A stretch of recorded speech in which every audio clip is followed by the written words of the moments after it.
Sot është e mërkura e përhirët e cila shënon ditën e parë të Kreshmes Katolike, një periudhë 40 ditore lutjeje, argjërimi dhe solidariteti, e cila përfundon në perëndim të diellit të së enjtës së madhe. Është një kohë përgatitje për të kremtuar ringjalljen e Krishtit gjatë Pashkës. Arqipeshkvi i Shkodërpult, Imzot Gjovani Peragjine, ju drejtua me një mesazh urimi besimtarëve në nisje të këtij muaji të shënuar për ta.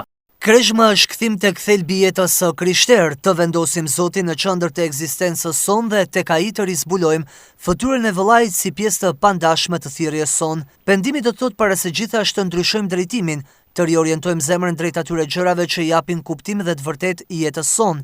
Shpeshherë vendosim veten në qendër, shqetësimet, interesat dhe frikrat tona. Kështu Zoti zhvendoset në periferi dhe vëllai duket ndonjëherë si kufi, madje edhe si një barr. Kur Zoti nuk është në qendër, gjithçka shpërbëhet, marrëdhëniet dëmtohen, komunitetet dobësohen, shpresa zbehet, ndërkaq kur Zoti kthehet të jetë Zoti i jetës sonë, pastrohet shikimi ynë dhe ndryshon mënyra se si i shohim të tjerët. Qëndrimi i Zotit në qendër ndriçon brendësinë tonë dhe transformon mënyrën tonë të jetesës. Në një shoqëri shpesh të shënuar nga aktivizmi, Kreshma na kujton brendësinë.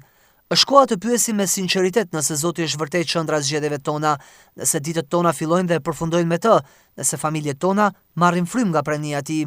Peragjine thekson se kjo është koha e duhur për të shëruar plagët që bota sot vuan, e ku edhe vendi ynë ka sprovat e tij të varfërisë, padrejtisë dhe dhunës. Toka jon ka përjetuar dhimbje dhe prova, qyteti ynë përballet ende me forma të ndryshme varfërie, padrejtësie dhe dhune. Na duan të krishterë të pajtuar, të aftë të ndërtojnë ura dhe jo mure. Një komunitet që vendos Zotin në qendër bëhet patjetër një komunitet që kujdeset, që dita afrohet, që dëshmon forcën e ungjillit në jetën e përditshme. Kjo kohë Kreshme është një rrugtim që e përshkojmë së bashku si kish. Jemi thirrur të ecim si popull, duke u mbështetur në besim dhe dashuri.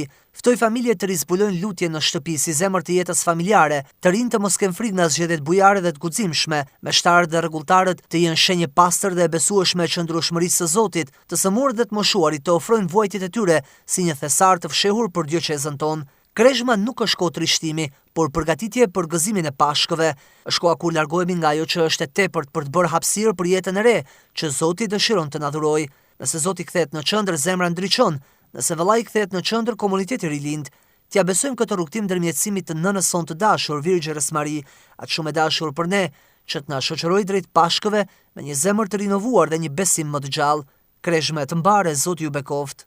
Gjatë Kreshmes, besimtarët e krishterë lexojnë vazhdimisht lutje, ndihmojnë të varfrit dhe ushtrojnë vetë përmbajtje gjatë agjërimit, duke hequr dorë nga lukset e jetës së përditshme për t'u lidhur më fort me besimin.